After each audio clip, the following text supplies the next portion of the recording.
Leo kwa kuwa mmesikiliza wote wasifu wake, nataka leo kuzungumza na vijana wa CCM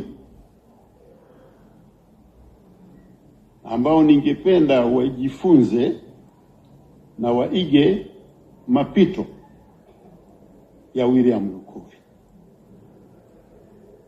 Ukimsikiliza wasifu wake, hakupenda kuanzia juu, alianzia chini kabisa. Aliingia chama cha TANU mwaka 74, miaka mitatu tu kabla ya kuvunjwa kwa chama kile na kuanzishwa kwa CCM. Lakini baada ya hapo alijiendeleza katika uongozi wa ngazi ya chini kabisa. Alishirikiana na vijana wenzake na wakamwamini, na baadaye akafikia ngazi ya kuwa naibu katibu mkuu wa umoja wa vijana. Mengine yote yalifuata baada ya hapo, ya kuchaguliwa kuwa mbunge, kuwa waziri na kadhalika. Lakini nataka nieleze sifa za kujifunza. Sio wengi sana ambao anakuwa mbunge halafu analea jimbo, anakuwa waziri na bado analea jimbo. Sio wengi, na wako wachache ambao nawajua, ambao ukiwa waziri unasahau jimbo na baadaye anakuja kulikumbuka wakati wa uchaguzi.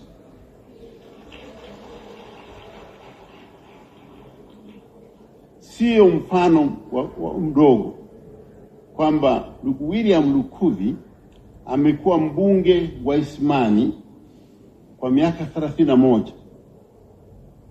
lakini vile vile amekuwa waziri katika serikali na amepitia awamu 4: awamu ya Benjamin Mkapa, awamu ya Jakaya Kikwete, awamu ya Dr. John Pombe Magufuli, na sasa mpaka uhai wake unatoweka alikuwa katika awamu ya 4 ya utendaji chini ya Rais Samia Suluhu Hassan. Kwanza, kwamba unaaminiwa na marais wote, hayo ni jambo la kujifunza, kwa sababu marais hao wana watu wengi wa kuweka katika kazi hizo. Kwa lazima Lukuvi alikuwa na qualities fulani ambazo marais hao walizikubali. Lakini vile vile pamoja na uwaziri,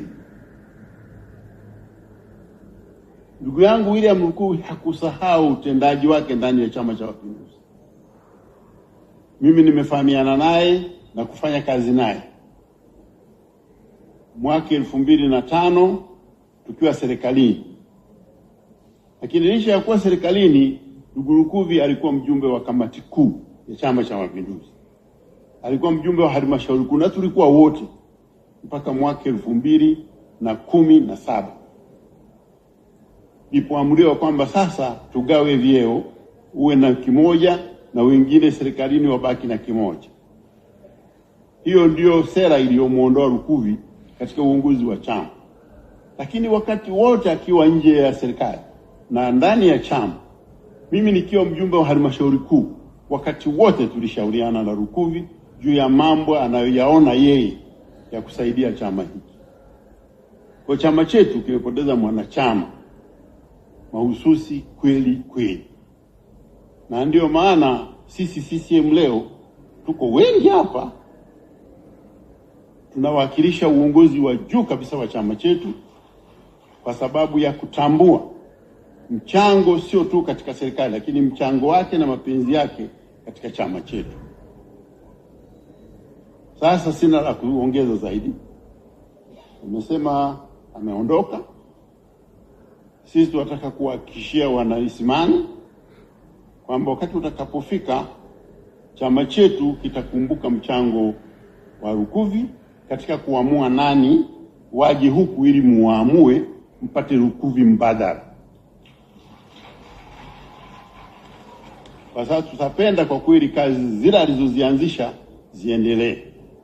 lakini vile vile ni vizuri tuseme kwamba kazi zile alizozianzisha na zinazoendelea zinatokana na ilani ya Chama cha Mapinduzi, na serikali ina wajibu wa kutekeleza ilani hiyo. Kwa hiyo namuomba Waziri Mkuu atupie jicho eneo hili lilokuwa linaongozwa na ndugu Lukuvi ambaye alipenda sana watu wake na maendeleo yake, ili kazi zile zisisimame halafu ukawaongezea watu wa Isimani majonzi zaidi. Baada ya maelezo hayo, naitakia familia ya marehemu Lukuvi wakubali kwamba kuna kuishi